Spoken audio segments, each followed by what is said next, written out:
పెద్దపల్లి జిల్లా రామగుండం రీజియన్ జవహర్లాల్ నెహ్రూ స్టేడియంలో సింగరేణి సంస్థ 104వ ఆవిర్భావ దినోత్సవ వేడుకలను యాజమాన్యం అట్టహాసంగా నిర్వహించారు. ముఖ్య అతిథిగా RG1 GM శ్రీనివాస్ హాజరై వేడుకలను ప్రారంభించారు.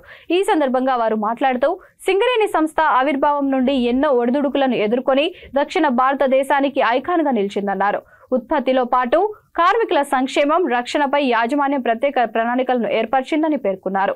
ప్రతి ఏటా నిర్దేశించిన లక్ష్యాన్ని అధిగమించి సంస్థ లాభాల్లో కార్మికులు ముఖ్య భూమిక పోషిస్తున్నారన్నారు. కార్మికుల సమిష్టి కృషితో సంస్థ మరెన్నో మైలురాళ్లను అధిగమించాలని ఆయన ఆకాంక్షించారు. ఈ వేడుకల్లో కార్మికులతో పాటు కార్మిక కుటుంబాలు, పారిశ్రామిక ప్రాంత ప్రజలు ఉత్సాహంగా పాల్గొన్నారు.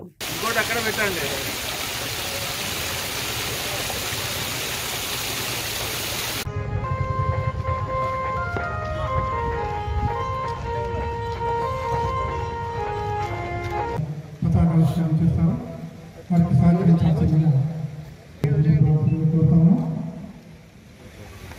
అది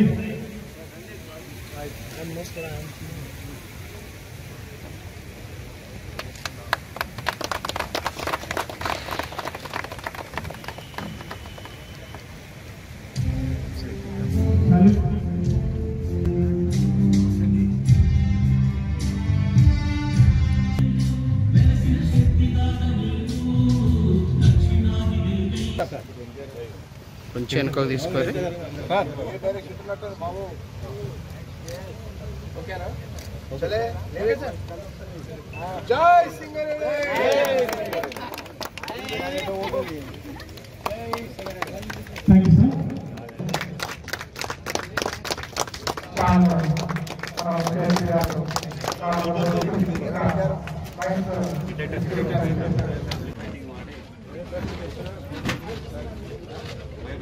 సంస్థ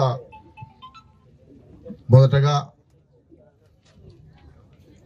విలియం కింగ్ గారు బొగ్గును కనుక్కున్న తర్వాత సంస్థలో pure conventional mining, pick mining, తర్వాత కన్వెన్షనల్ మైనింగ్ ప్రజెంట్ ఏంటంటే ఫేస్లో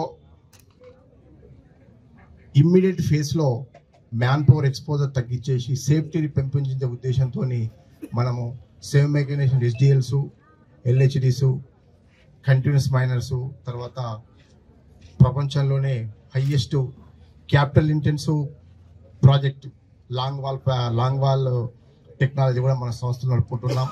అట్లాగే మనము అండర్గ్రౌండ్ మైన్లోనే కాదు, ఓపెన్ కాస్ట్ మైన్స్లో కూడా ప్రపంచంలో ఏదైతే టెక్నాలజీ అవైలబుల్ ఉందో, షావల్ డంపర్ టెక్నాలజీ అనుకోండి, డ్రాగ్లైన్ టెక్నాలజీ అనుకోండి, తర్వాత క్రషర్ కన్వే టెక్నాలజీ అనుకోండి, ప్రపంచంలో ఉన్న ఏదైనా టెక్నాలజీ అవైలబుల్ ఉన్నదంటే అది మన సంస్థలో ఇంప్లిమెంట్ చేసి సంస్థని చాలా చక్కగా అభివృద్ధి ప్రదంలో గౌరవనీయులు పెద్దల ఆశీర్వాదంతో, పెద్దల దిశానిర్దేశంలో సంస్థలో మనం ముందుకెళ్తున్నాం. దానిలో ఏదైనా టెక్నాలజీ అవైలబుల్ ఉందంటే అది కన్వెన్షనల్ ప్రాప్స్ సపోర్టింగ్ సిస్టమ్ నుంచి మనము స్టార్టింగ్లో సిమెంట్ క్యాప్సూల్స్తో బోల్టింగ్ చేసుకున్నాం. తర్వాత దాంట్లో ఉన్న దానికన్నా మెరుగైన పద్ధతి ఇప్పుడు రెజిన్ క్యాప్సూల్స్తో బోల్టింగ్ చేస్తూ అండర్గ్రౌండ్ మైన్స్లో మనం సేఫ్టీ ఇంప్రూవ్ చేసుకున్నాం.